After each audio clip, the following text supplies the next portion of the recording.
So, amid heightened tensions, leaders of the world's two largest economies, the United States and China, are set to meet virtually in a few hours' time.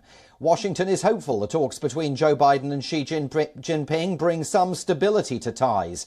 But from the origins of the COVID-19 pandemic to China's expanding nuclear arsenal, Washington and Beijing have been sparring on multiple fronts simultaneously. US officials believe direct leader-level engagement with Xi is the best way to prevent ties from spiralling towards conflict. Chinese officials say the leaders will exchange views on bilateral relations and issues of common interests during the summit. While a senior US official said Biden would make clear that he welcomes stiff competition with China, but he does not seek conflict.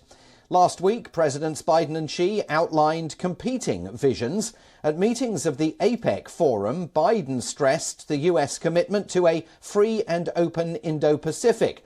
Xi, meanwhile, warned against a return to Cold War tensions.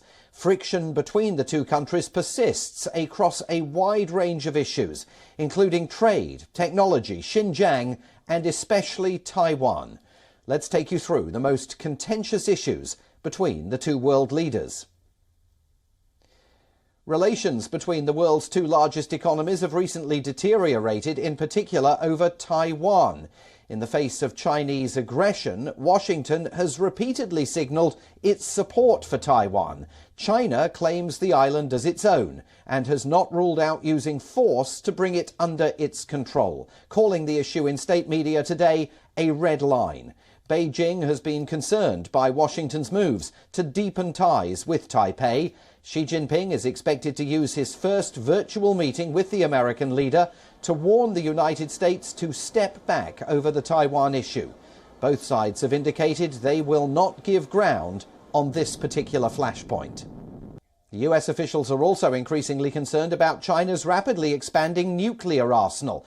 China has denounced a nuclear-powered submarine pact that Biden struck with Britain and Australia just a few weeks ago. Washington's expanding cooperation with the Quad grouping is also troubling China. On trade, China is running far behind on its pledges in a trade agreement, Phase 1 trade deal signed in 2020. That deal was inked to boost the purchase of US goods by $200 billion, but Beijing has not fully met its promises to improve the intellectual property protections. Beijing wants tariffs set by former President Donald Trump to be lifted. It argues that the lifting of tariffs could help both sides by easing inflation and boosting employment.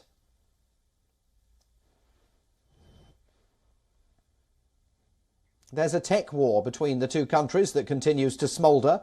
Top Chinese companies like Huawei, drone maker DJI, top chip maker SMIC and surveillance firm Hikvision are still on a US national security blacklist.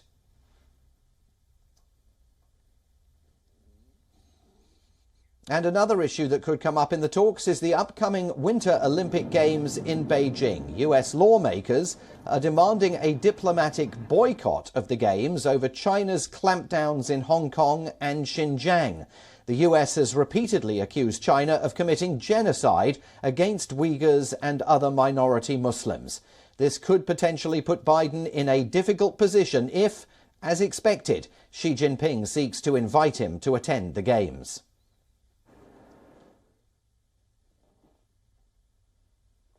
Another flashpoint is the origin of the COVID-19 pandemic. The previous US administration grilled Beijing over the outbreak of COVID-19, though a US intelligence review under Biden found no firm conclusions on the source of the virus.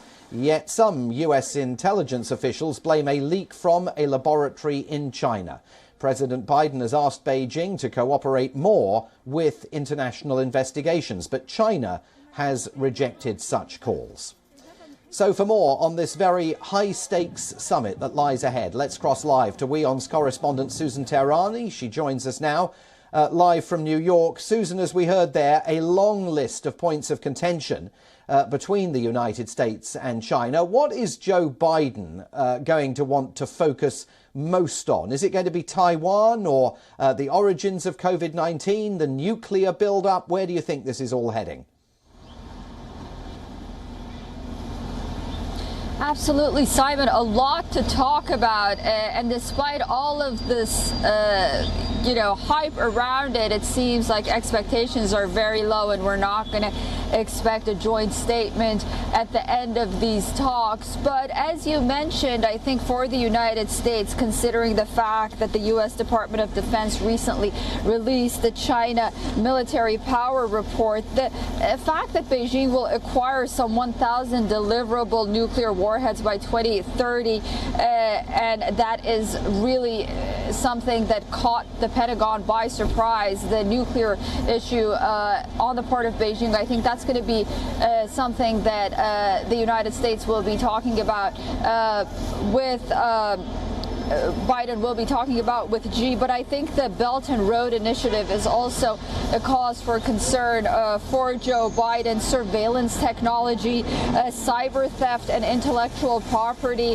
The origins of COVID, something that is a bipartisan issue in the United States here. A lot of questions for the American people still left unanswered, and I think that must be on the table. That's expectations are very high, and as you mentioned, the issue of Taiwan, it's definitely going to be brought up by Xi, and I think that President Biden will talk about that as well.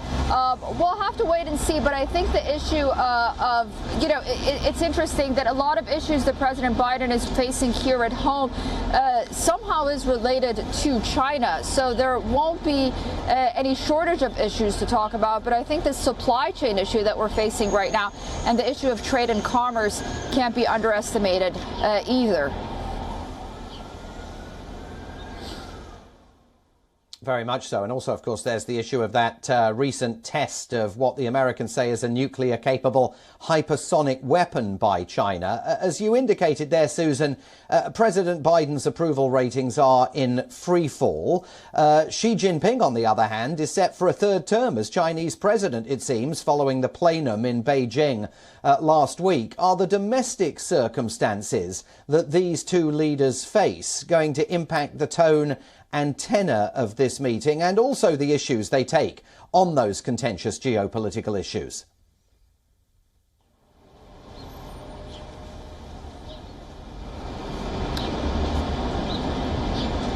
You know what's interesting? Well, Xi is really enjoying a high ride at home right now, cementing his power grab for the next few years, to say the least. But on the other hand, China is not doing very well economically. I mean, neither is the United States, but I think where China stands right now is not in a very strong position, at least in a leadership role internationally. And for what you say from for the United States, with all of its debacle from Afghanistan and whatnot, after all, the United States and Joe Biden is entering these talks at a time when it's fresh off the boat, coming from negotiations and discussions from Europe after forming alliances with AUKUS, the Quad.